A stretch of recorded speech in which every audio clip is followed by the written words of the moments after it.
Hi, everybody. Welcome back to Vox Box. Today, I'm once again joined by Nash, a frequent flyer here on both Vox Box and Broken Shadow, and we're talking about Will of the Many by James Islington, the most recent, what's the word? The most recent addition to his lexicon and the first in the Hierarchy series. Say hi, Nash. Hello. Okay. So tell me what I mean, I've talked about this book in the past on the channel, not on this channel, but on Instagram and everything. Tell me what you thought of it.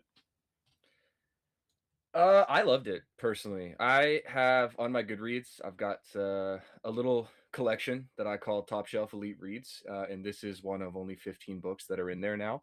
Obviously, it's growing, it's expanding, but I like to think it's a prestigious place for books to be, and I think it gives you a little bit of a glimpse into how much I thought of it.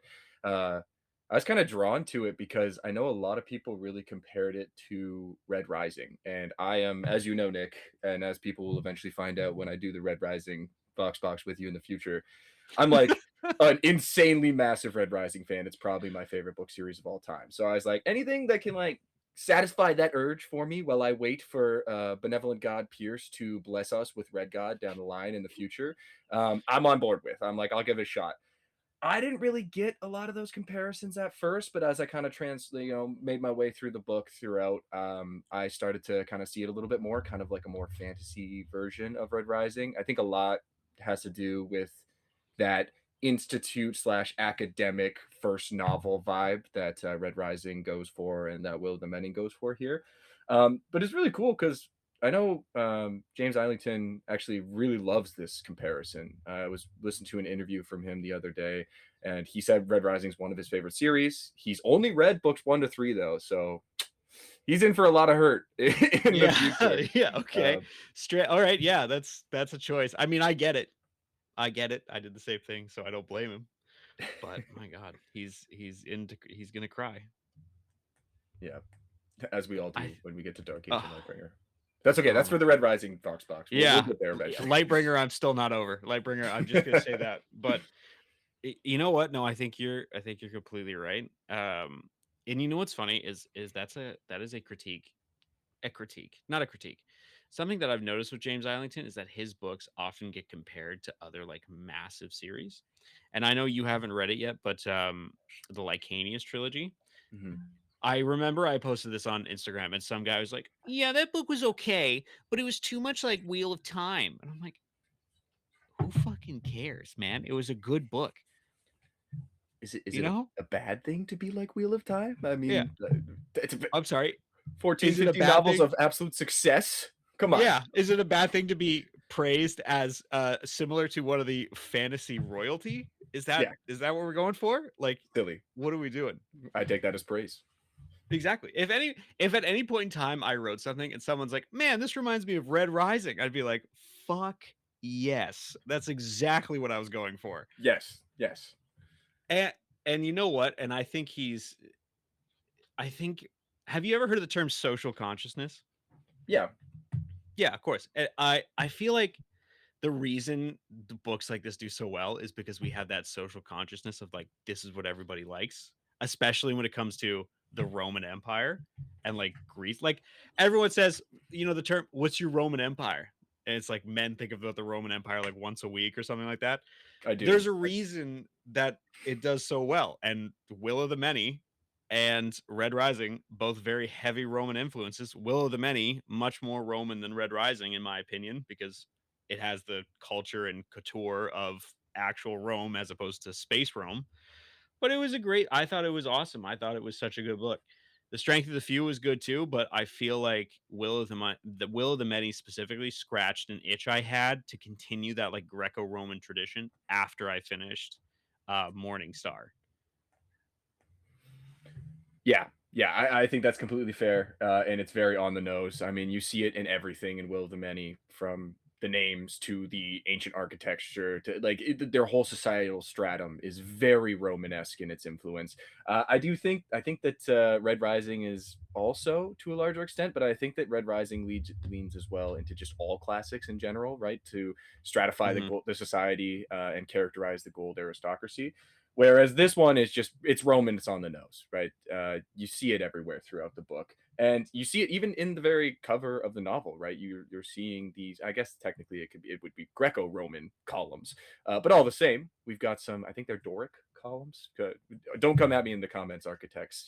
I'm not an expert. I studied this like 6 years ago, but besides the point. If we see it in the very beginning as well, you know what we're getting into. That is the theme right off the gates, and I, for one, am all the way here for it. I love studying the classics. I loved in university. I love it still. If you throw Greek or Roman or both at me in any fantasy or sci-fi setting, I'm more on board than I was before. If I was already interested, great. I'm obsessed now. I'm gonna keep going. I will, at the very least, I'm gonna finish the book. And this book does that really well. So I think you know what's nuts, and I think, and you're of this age group too, so you would have been also in this influence. That is if you read these books, but, like, Percy Jackson and the Olympians really hardwired most of us to be like, "You know what we should look into? Greco-Roman mythology." And yes. then now that it's, like, just shows up, we're like, "Okay, whatever. This is like, just feed it to me on a silver spoon." But when you were talking about the cover, I found that really interesting because I forgot that the original cover was the columns because I have this version. Oh, okay. Yeah, Yeah. fair enough. And for those of you listening and not watching, it's the very nice Art Deco one that has the was it transvect? Is that what they call those? Yeah, yeah, I think so. Yeah. And in the foreground you can see all of the Roman architecture, the Greco-Roman architecture. And I think oh yeah, on the inside there is the columns. Yes, there it is. The columni. Whoop, I whacked my microphone with the book. I think to me, the book was something that I was sort of drawn to because of the cover. And I know, don't judge a book by its cover. But I'll tell you what, I started reading Dungeon Crawler Carl when they came out in the hardcovers of those books because I thought the cover looked sick. Sometimes judging a book by its cover can lead to excellent surprises beneath the cover. Sometimes it can lead to bad things, sure. But Will of the Many was one of those books where I'm like, this book is going to be amazing. And I can tell from the outreach, like just right away, Viz uh in the orphanage and then fighting in the theater where he just like oh we're gonna put you up against a sixth and he's like okay so he decides to just take all his clothes off, oil Yeah. up, and then just start beating the hell out of this guy. um what a way to start a book for starters. Secondly, even when he's working in the jail and the concept of the sappers, and how they're like torturing people to also feed this like ongoing sort of the hierarchy of ceding to other people so that other people can have more power and quite literally building the basis of their society on the backs of others. I thought was a lot of information to load into the first 5 chapters, but I didn't feel like I was overwhelmed. I'm like, this is I give me more, tell me more. Yeah, no, absolutely. I love the way that it starts, and I know that Islington, in an interview he's given in the past, he said that he didn't want to go too far into the mechanics of Will to kind of avoid dragging down the pacing in this first book here. And he also felt that we didn't really fully need to understand Will to, understand the story at play. But with that Mhm. said, I do think that right out the gates, by showing Viz in the Sappers there, it really does what characterize the shadowy underbelly of Will as a mechanic and how it works, right? That otherwise, if we don't get that perspective, we number one, we wouldn't understand why Viz is so adamantly against ever going to the Aurora Columni, I believe it's called, like the process of Yeah. entering into the Will system. Why he's so against using Will as a whole concept because you see how horrible it is through that experience with the Sappers right away. So instead of viewing all these people that are using will recklessly and for sometimes ridiculously stupid things that just make life like a little bit easier, right? We understand where that's coming from right away and how awful that really can be. Right, it's not just this God-given power. It's not like Jedi using the Force is a comparison I've heard in the past. Right, Mhm. it is this comes from somewhere, and the place that it's coming from often is horrible to the people that it's draining, and even those that are existing in their day to day. Right, Viz is constantly saying, how drained they look, how tired they look. Everything feeds upwards, and the people at the top really often seem to take for granted just where that will that they are utilizing, every second of the day, where that comes from. Hmm. And I think that's such an important part of this book, especially our vague misunderstanding or lack thereof of Will, because Viz being not originally a member of the hierarchy. He was the what is it? The Prince of oh, what Seuss. is the name? Yeah, Prince. There's like a what is the word? It's the Prince in Exile. Is that what it is? Yeah, the Prince in Exile of Seuss. A society that did not partake in the hierarchy structure of the hierarchy, which is what the system is called. Mm. um Nobody really understands how it works, which is why the gauntlet that they run at the institute is so important, because it's trying to get to a point where they understand the finer workings of these like ancient machines that they just found buried. And in my opinion, this kind of also is very reminiscent of Mass Effect on the Protheans, but I think the way that this is structured, tell me I'm wrong. This is the way No, no, that this you're is on point. structured.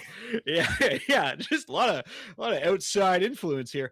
The way that this is structured is so important because the lack of understanding adds to the mystery. I don't want to Yes, know. yes. You know what I mean? Like, I don't want to know how it works. I don't want someone to be like, well, what actually happens is the metachlorians in your blood count.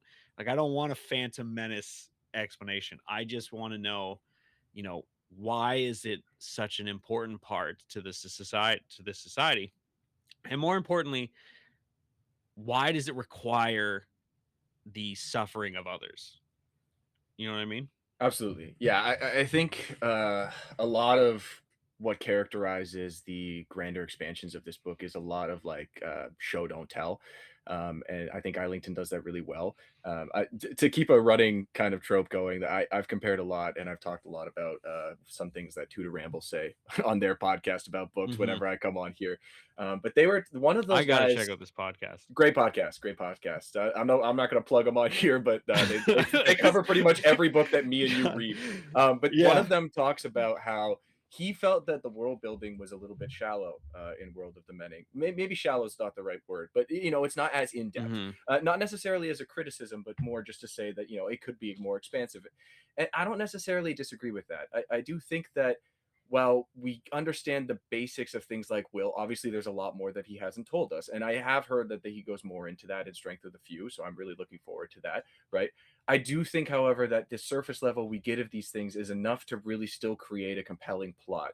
And keeps the wheels of the plot as a whole moving, right? But that expands beyond just will mechanics. That expands to the world at large. We understand just enough about the functioning of the Satanan. I might be mispronouncing it, but the Satanan Empire. We understand that it's on the brink of civil war, right? We see the Hmm. factions are at each other's necks, but we see like a microcosm of that civil strife through the vestige of the institute as a functioning entity within the society, right? But we're not really getting an in-depth portrayal of the current state of the empire. Just Hmm. like I think we get the glimpses into the two factions, the rebel faction to an extent. We know they're bad. I think we get a little bit more about them because, especially of Viz's distaste of them. I want to talk Hmm. about these two factions, like the empire Yeah. itself and the Onkis, I think. Onquis, I believe it is. Yeah, I feel like that's what they said when I listen to the audiobook when I drive, and I'm pretty sure in Strength of the Few it was the Onquis. yes, Onquis? yeah. Anquis. I got Yeah. the list here that we were talking Yeah. about Yeah. pre-session. Oh yeah. We looked Oh up some yeah, that's a good point. pronunciations. Yeah. Yeah, so it's the Onquist, yes. And I feel like they're both really, really well done. And I kind of think that this concept of Islington not necessarily going in overt detail into each of these really does suit the first person narrative that he goes for with this as the protagonist, obviously, right? Because he's not Mhm. necessarily focused on all that at all times. So there's no real reason for him to go into insanely massive detail about all the goings on of the society he inhabits, right? And he is, in as a result, able to focus a lot more on the really, really awesome plot of this book, which I personally felt was amazing. So I don't know. I'm really excited for Strength of the Few to expand on that, but I did think that despite Will of the Many not maybe going into as much detail on the world building as a whole as maybe Strength of the Few potentially does, I think it was brilliantly done. I think that Eilington said just enough to make the plot incredibly compelling and make the world itself very, very interesting. And he leaves you wanting more, and I think that's Mhm. never a bad thing. So, I think you're right, and I can definitely echo that sentiment. But one of the things I like about books like this that are in the first person is that world building happens through the eyes of the character themselves. Now, this is normally like a very observant character, but for like in terms of like world building as a whole, we're not getting as much as if we're like talking about, say, like Way of Kings or Words of Radiance, where the setting itself kind of builds upon everything. We're really more talking about the interactions that this has directly with the characters. mm. Like for instance, what is it? Ulsiskor? Old key score. Ulkiscore, thank you. These are God. I famously said I'm terrible at fantasy names. Sometimes I just mumble the names to myself and know that I've gotten them wrong. Romanesque Ulkiscore, names especially. yeah, Ulkiscore and the family Teleminus, whatever. Uh, Um, I think are such an interesting conversation because this is existing within there, but the world building for that family alone is so methodically planned out. Like obviously, old Keyscore closed off. He's just adopted a child for no reason. Turns out his wife, spoiler alert, is one of the leaders of the Onquist, and he has no idea. His his Viz's tutor, whose name is Lanista?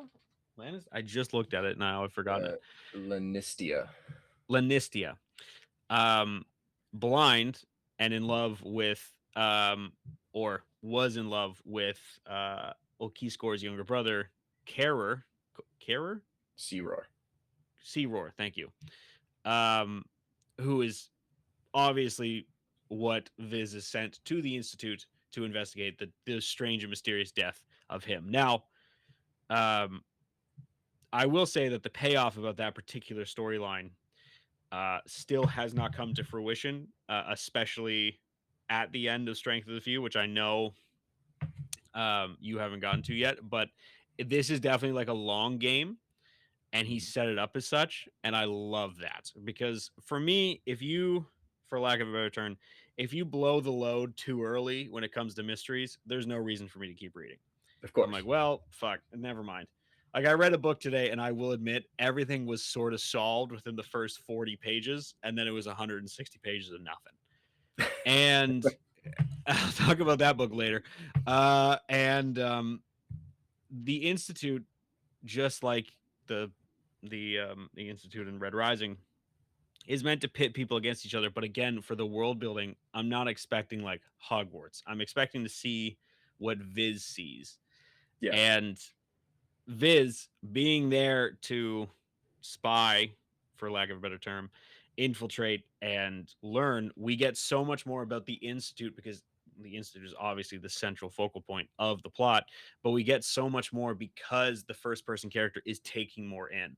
And I always like that about first person perspective books that some people admittedly don't like because they expect it to be like this grand drawn out world, but you're as the reader, you are seeing through the eyes of the character. And if I were to like, explain my worldview right now, it would be I'm sitting at a computer talking to Nash. It won't be like the same as like Nick sitting in a blue room decorated with books and paintings and various knickknacks on his desk, is sitting in front of a very expensive laptop talking to his Yeah. friend Nash over a computer program, right? And I think I just for me, Will of the Many's world building was not high on my list of like issues of the list being very very minimal to begin with because I didn't care as much about the world building as I did about the character progression. Well said. Yeah.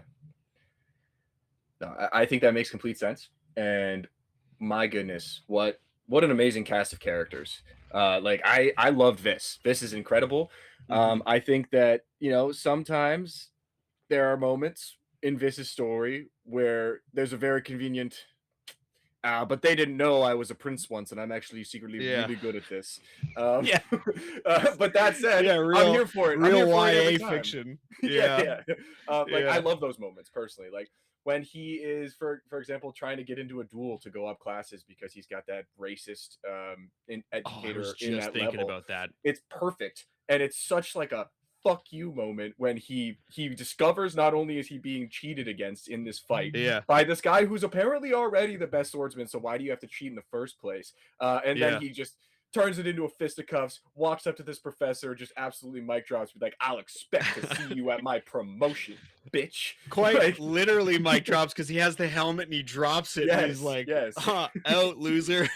Yeah, so there's a number of moments where that happens, and you know what? You could maybe call him a Mary Sue or whatever a Gary Stew, but I'm all the Mhm. way here for it. I love those, and at the same time, I do think that the characters around this are highly compelling in Oh, their own yeah. right. Like you could write whole stories about a number of these figures. Equa, really interesting. She's there with him from the start. Mhm. She is following along with his story. What a redemption arc for her too, right? Like the whole book, I'm sitting there like, this girl's gonna betray him at some point. Mhm. And then Islington, the sneaky guy at the end there, he's like, oh, This look at fucking this. guy. She actually betrayed him, but wait, no, she didn't. It's okay. She comes. Yeah. Sorry, spoilers. But she comes back at the end, and she is actually kind of loyal to Viz. Whereas other characters who you think there's no way this one's gonna betray Viz, they do. They do. I don't want to say too many names. Obviously, this is a spoiler healthy podcast, Yeah. but there's some very interesting lines there between those characters and between the characters that Vis surrounds himself with. I loved Calidus. I thought Calidus was so strongly written. I thought he was highly Mhm. compelling. I loved the friendship between Vis and Calidus. It felt like a more what would the word be? It almost felt like the relationship between Darrow and Severo if Severo were like a bookish nerd who came from a good Yeah. family, Yeah. you I know? was just thinking about that. I was like, you know what's nuts is Severo is so crazy, but Calidus is so reserved and tactical in his own way. But you're right, that friendship is such a good aspect Mhm. of this book specifically. And Aqua, my God. Just the characters around Viz, the supporting characters are almost as important as the main character. Well, they are Yes. as important as the main character, and these are so strong, so very strong. But my favorite supporting character is actually, oh, what's his name? He's the one who speaks the different language. Iden Brack. Aiden. Yeah. Oh my God. Yeah, he's incredible too. Aiden. He is. I think in my humble opinion, I also just realized I've been saying it wrong because I was saying Eden for like the whole time I've been doing this. Um, when they're running the gauntlet together and Viz starts speaking in his language and realizes that that's why he's not doing well is because he's translating everything in his head Mhm. as he's running. I'm like, oh, fucking chef's kiss. What a Yes. moment. But he is such a good character, especially when and he comes out and he's after having been told by the head that was it, the head princeps that help um he can't help this in the culling or the final. I'm Yeah. like, oh, fuck this principal guy. He's screwing with my newfound Cassius, Darrow, and Severo. Like, please don't fuck up the trio. Okay, what are we doing here? But just so good. Yeah. With that said, though, I love Viridius. I think he is a very well written character, and I feel like Islington does a great job of kind of making you guess the whole time about whether Viridius is actually like, is he really this bad, or is he, Hmm. maybe it's actually Okiskor that is the problem here. And but I really love how it's very subtle the ways that he works to disadvantage Vis at multiple times, and a lot of the times Vis will be like, was he doing what I thought he was doing there? And even he's not overly sure, right? Yeah. And so that just kind of leaves you guessing the whole time because whenever you see Viridius, he's charming. He catches everyone around him off guard. Everybody loves him. He's got a way with words that convinces everybody. I think Vis describes it as something along the lines of like he just makes you feel like you're the only person in the room, like you're special, Mhm. like you have all of his attention and it's genuine, right? But then you see some of the things he does do to Vis, where Vis will be like, "Oh shoot, wait, I didn't realize that was a trap. I'm like 10 steps behind this guy. He wanted Mhm. me to get in a fight with in the beginning, right, with Iden." Because he Mhm. knew that someone and who told Iden to start that fight? It was Mhm. Viridius himself, right? So there's so many layers. Like Viridius is so intellectually developed. He's so smart and he's so far ahead that even when you have this, who is like, man, I'm the Prince of Zeus and I'm amazing at all these things.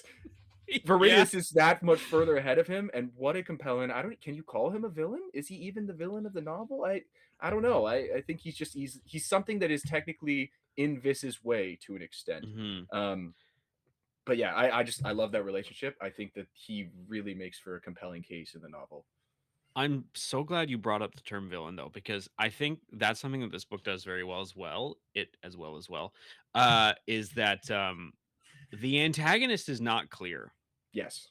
Every time you think the person should be the good person or the good guy, they're not. Like I'm thinking of the leader of the Anguis who attacked the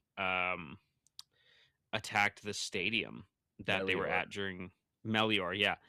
Um, all intents and purposes, he should be the one that Vis kind of leans towards. He's a former retainer of his father and is doing everything because of, the destruction of Zeus and the evils of the hierarchy. And then he goes and commits the worst atrocity possible. And the Yes. same with Okiskor. Okiskor, adopts Vis and sends him to the institution, but with the ever growing threat of, hey, if you don't do what I say, I'm putting you in a sapper.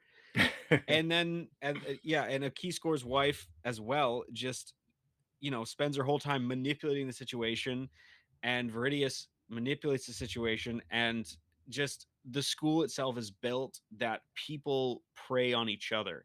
So there's no antagonist other than the hierarchy, I think, in this situation, where the hierarchy has made the antagonist of the story, but each of them believes they're right in their own doing.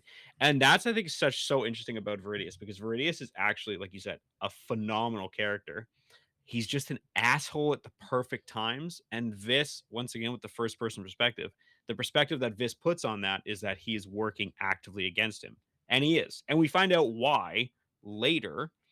But the nature of villainy in this particular book is so skewed because there is no clear villain. There is no clear antagonist. There's a very clear hero of the story, but even the hero is in a way a villain. He's spying on his friends. He's spying on everybody. And I think that becomes so perfectly clear about the imbalance between the two is when they actually go to Seuss, which, by the way, phenomenal part of the book. Couldn't put it Yes. down. I love that trope so much when the hero returns home after all that Yeah. time. I'll And eat it he up every time. Every time, I'm like, "Hell yeah, feed it to me." There's a guy Yes. there who might recognize him. Of course there is. Like, let's go. And I think, uh, it is one of those moments of, like, very clearly, um, Vis has those moments of, like, "I used to live here and nobody knew," because he just so happened to know that the tides were gonna be specifically strong at that particular period of time on that very specific period of the beach Oh, because he was his just out for a parents. stroll.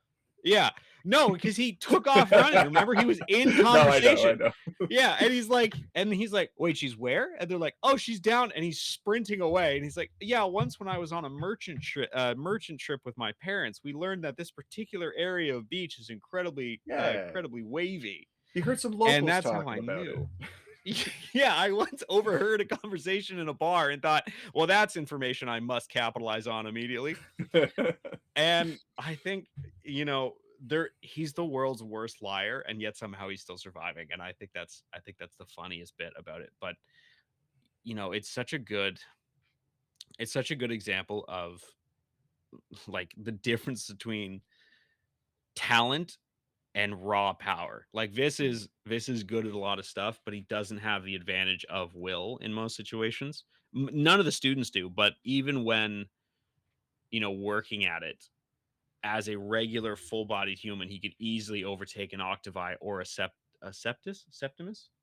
I I can think never yes, remember Septimus. yeah, septi, because realistically they're giving up part of their strength to somebody else as well. You're not really magnifying anything if you're constantly taking away as well. I think the Mhm. only one he'd have problems with would be the sexty, or higher, like key score being um the fifth level is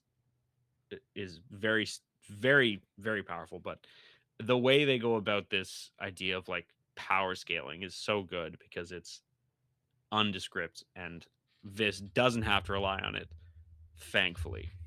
Yes. Yeah. I personally love that asset of the book, but I also really I'm just going to double back a little bit here because I'm so happy that this came up. This is one of my favorite talking points about this book is the concept of villainy. Who's the bad guy, right? And I think that Islington does such a good job through this in conveying it. To me, it felt a lot like you ever play The Witcher Wild Hunt, and you're just like, well, fuck Nilfgaard, and also fuck Yeah. Radovid and Redania. Like, who do I even want to side with Yeah. here, right? I think Literally this no good does options. Yeah. exactly, and this book does that so well, right? On the one hand, you have the hierarchy. Who, yeah, this is making friendly because he's behind between a rock and a hard place. He really has to with Hmm. some of these, Satanan nobles. But at the end of the day, as you said, he goes back to Seuss. He sees what's been done to his people. He's reminded. He's shown all the propaganda, like the bloodless conquering of this island, as he's remembering his family getting hung and Hmm. butchered by this supposed bloodless conquest, right? Um, and just the idea that the hierarchy, obviously, it is terrible. But then the alternative, really the only alternative that's presented thus far, is the Onquist, who Viz can't stand either because he knows they will just commit war crimes because they view every member of the hierarchy as complicit in the tyranny of the hierarchy as a whole, right? It's not just the people at the top that they're willing to target. It is every member Hmm. of the pyramid.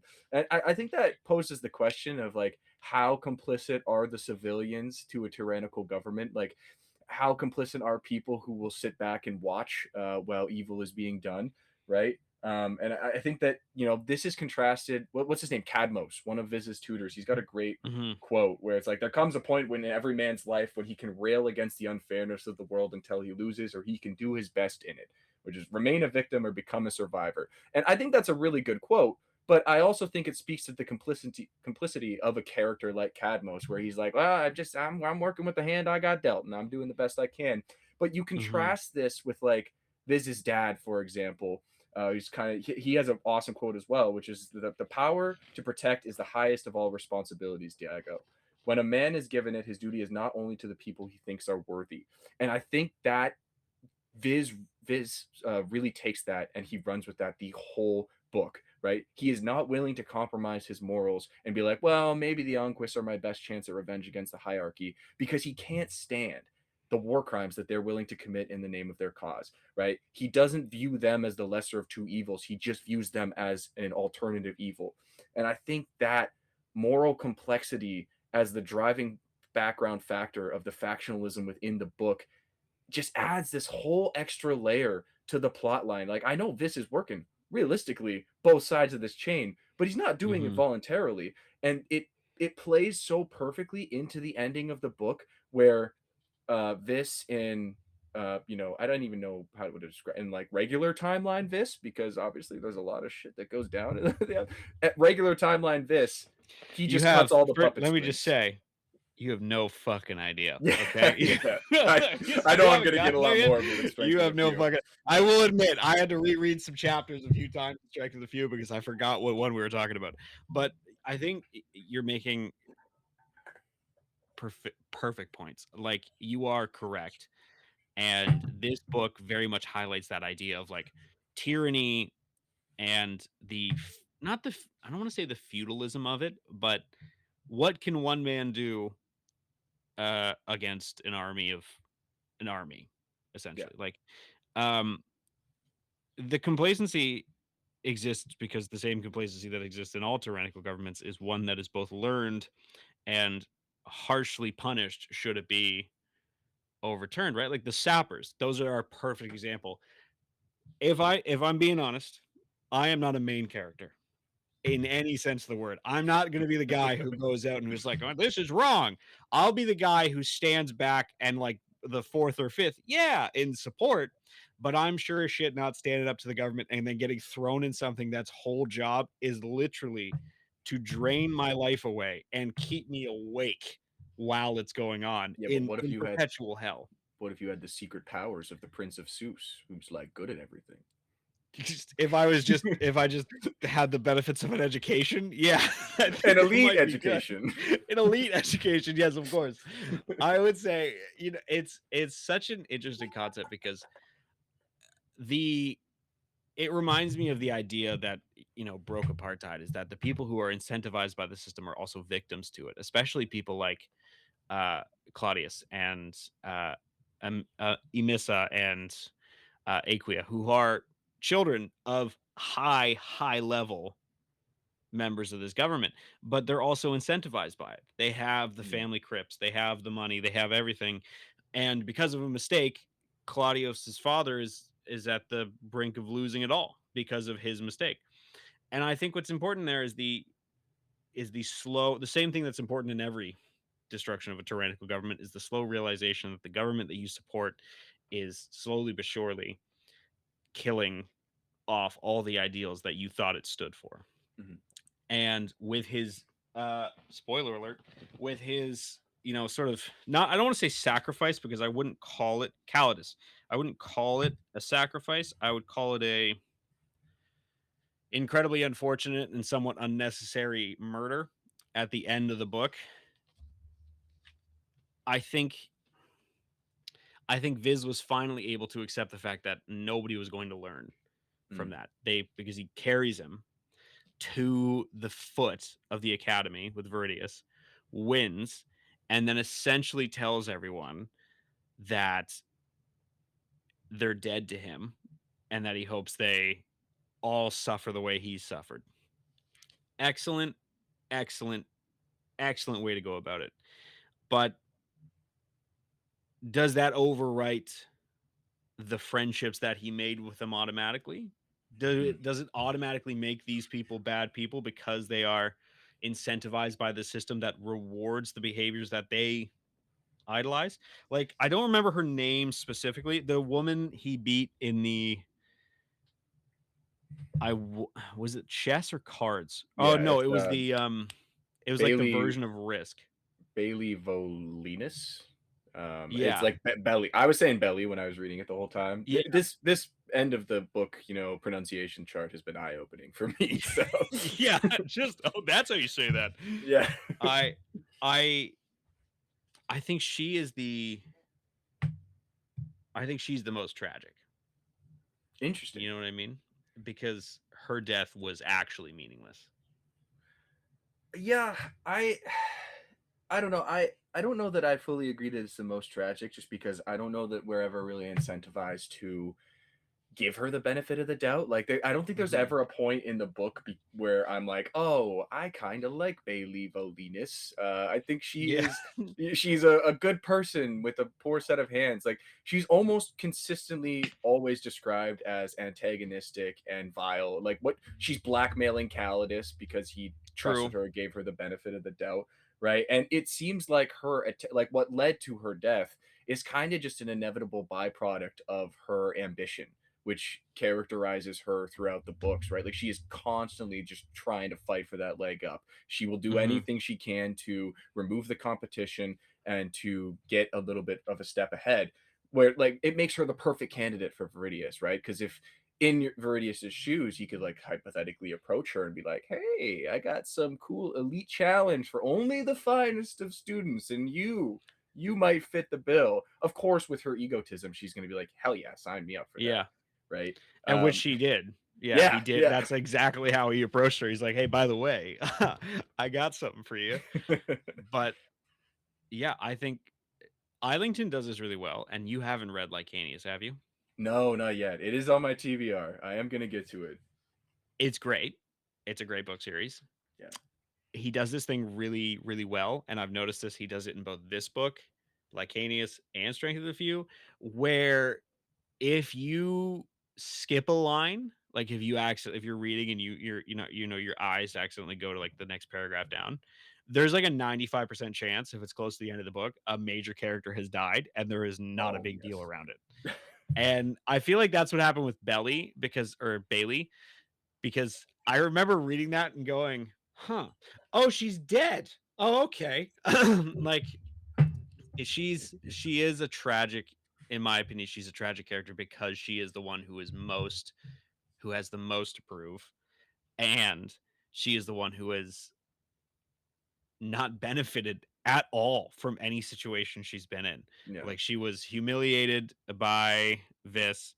Calidus, she tried to use him and that backfired on her spectacularly. Viridius uses her and she ends up like I think it's flattened or impaled or something like that. Which as I've never died, but I can imagine that's probably not a fun one. Yeah, it doesn't sound good. Yeah, yeah. But I think, Islington's whole journey throughout this book is kind of leading to that moment. And the characters alone make that journey worth it. And I think we Mm. haven't talked about the best one yet, and that's Diego. Not Diego Vis, Diego the dog. The wolf that he kind of rescues and Oh. then is just like a huge help. Yeah, yeah. He Okay. is he is it's such a good I think that's so funny to me because he's just like, "Oh man, there's a wolf cub. Here, I'll let you go." And then later it's like, "Oh man, there's a wolf cub. Oh, he just ripped a guy's throat out. Okay.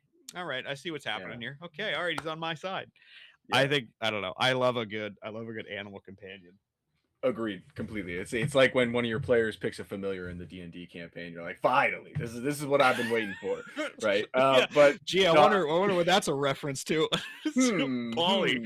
Well, Yeah. in Huh. my recent campaigns, one of my players just got a frog companion, and I'm pretty Yeah. excited. But Yeah. definitely Oh not my god. character. But yeah, Definitely not a dog that has a very strong Brooklyn accent, but yeah, or no, no, no, Boston no. accent. Yeah. Never heard of her. Never heard of him. Oh god.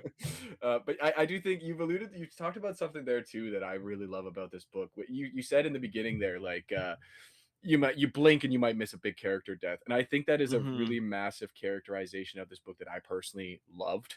Was oh my god, it's like there's at least five Sanderlanches that occur throughout the Oh book yeah. where you're just like, oh my, is this the end? How is this happening right now? Like the no, what's it? How do I pronounce this? The Naumachia, right? The The Namekia. Colosseum. Yeah, Mhm. it's I was just blown away by that. I was like, typically, this is something that would happen at the end of a book, right? You're just watching civilians get slaughtered by the thousands in front of this guy, and then all of a sudden, Mhm. obviously, he steps up to the plate. He gets the magic wooden sword and the runes, whatever, and I guess technically Melior kills himself, but obviously a major moment. We watch as Mhm. our scrappy underdog character ascends to hero of the empire, and that's like I'm pretty sure that's in the first 25% of the book. Like it just keeps It's getting better very and better, early. right? There's so many moments where I'm going to go back to the Red Rising comparison. One of the reasons I love Red Rising so much, and there are very very many reasons, but one of the reasons I love Red Rising so much is because there's constantly these moments where you're like, that is the coolest thing I've ever seen. And I'm only on chapter 5, right? There's Mhm. moments that keep you on the edge of your seat consistently. It's very much the opposite of the slow paced build up to this massive, grandiose conclusion to the book. And it changes that, it alters that completely to make it so it's like you never know when something massive is going to happen in this book all of a sudden. Like 1 second, maybe Vis is studying, the next he's getting in the fight for his life to try and up himself to a next class, or he's going to save his drowning love interest. Yeah. It goes 0 to 100 so quickly, and I personally I love both styles of books, but I do sometimes tend to be a bigger fan of that. You never really know what could happen at any given moment. There is constant action. There's something that keeps Mhm. you on the edge of your seat. It's evenly paced throughout the book, and it can strike at any moment. And I think that's something that Islington does really, really well. That emulates the same thing that Pierce Brown does in Red Rising.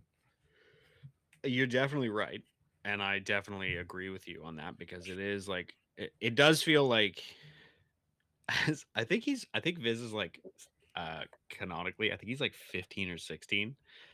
and it just feels like every 5 minutes this 16-year-old is dealing with something like major.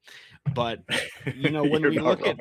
at yeah, when we look at these, like, modern books, and, I think this is why and you started reading Dungeon Crawler, right? I finished, actually, You yes. Yeah, finished I number just 1? finished recently. I think the reason I like, these books are so popular, like Will of the Many, Red Rising, Dungeon Crawler Carl, and even to an extent, but not the same extent, the Stormlight Archive, is that the pacing in them is something that is more modern. Like if we read Lord of the Mm, Rings, it's very slow, but it's appropriate for that time period. But Will of the Many and Dungeon Crawler Carl can surprise us with the amount of like heart and seriousness that are in it in the book with this same level of like action and like mm, and thrills and like response times because I would say like the first 6 chapters of the first Red Rising book, it took me a little while to get into, but Will of the Many, I was like there. I was there mm, and ready to go the whole time. But obviously the payoff is different. And Red Rising, phenomenal. Will of the Many, phenomenal. I think both books, yeah. I would classify Will of the Many actually as one of the best books I've read in this since I started Grimoire for sure, or at least since like the year. But to go even further than that, it's a book that has stuck with me long enough that the moment Strength of the Few came out, and I was lucky enough to read the book, I think a week before Strength of the Few did actually get released. Um, that when Strength of the Few came out, it was an easy decision. Pick up Mhm. and continue reading. And thank God I did, because if I had waited any longer, there's a solid chance I would forget what happened and I'd have to go back and revisit, which is fine. But the the concept of Will of the Many, in my opinion, unfortunately, Strength of the Few changes it a little bit and kind of complicates it in a way. But Will of the Many itself, the ending, the book, the storyline, the plot, the characters, everything about it that makes it work comes from that idea of pacing and like Mm, how Islington does it.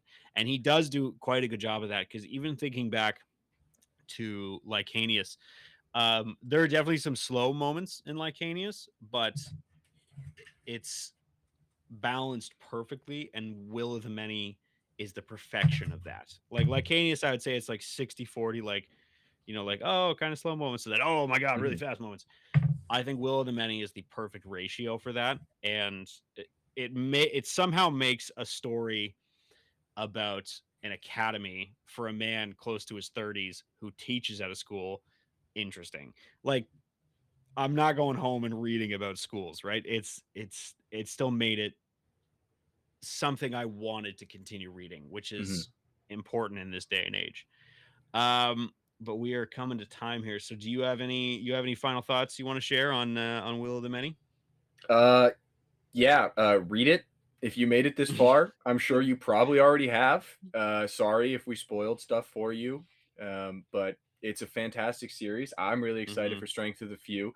I am in the middle of a few books, so I'm probably going to be getting there hopefully soon in the future. But then I can just come back here and re-listen to our episode and kind of jog my memory about all the cool stuff about this book. And Yeah, you and guys know what should happened. too. Yeah. So, yeah. Yeah. I'm gonna put um, that part right at the beginning. You should listen to this. yeah, fantastic book. Yeah. Cannot recommend it enough. It's never a mistake to get involved with. From what I've heard, anything that Eileen writes, but I could definitely attest this Hmm. is a great series. So check it out. Yeah, I am gonna echo that same sentiment. It is a great book, and I agree. Anything that Islington recommends. I will say the true tragedy is that technically he has 2 books he's going to write before the 3rd book in the Hierarchy series, which one of them is a sci-fi book, and the other should be the novella that explains 2 characters in the Lycanius trilogy that he still hasn't released, and I'm kind of pissed about. But if you're listening to this and you think this is a book that you want to check out, I strongly recommend doing so. It cannot be a better time to do so because with Strength of the Few out, you get answers to questions that you're going to have. And as we've discussed before on Grimoire, the importance of reading does not necessarily end at the high school level or even at the university level if you get a university degree. The importance of reading is that to keep literacy alive, we have to keep reading. So, for the love of God, go out and read anything. Eventually, we'll probably talk about it here. But thank you for tuning in and keep an eye out for the first official full arc of Broken Shadow. We just finished the prologue a few weeks ago. We're taking a small break so I can write some stuff and because all of us have lives and jobs and quite frankly are busy adults and this does not make any money, so there's no reason for us to skip work to do this. But keep an eye out for that. Please follow us on Instagram, TikTok, Twitter. I don't have a Twitter. Don't follow us on Twitter. Twitter doesn't even exist. Yeah, YouTube, what's Twitter? Spotify. Yeah, exactly. What is Twitter? YouTube, Spotify, Amazon Music, Apple Music, or Apple Podcasts. Anywhere you can find a podcast, you can find this. Please tune in and listen. And don't forget, stay magical, stay reading, and have a good day. Say goodbye, Nash, Farewell. and happy travels, everybody.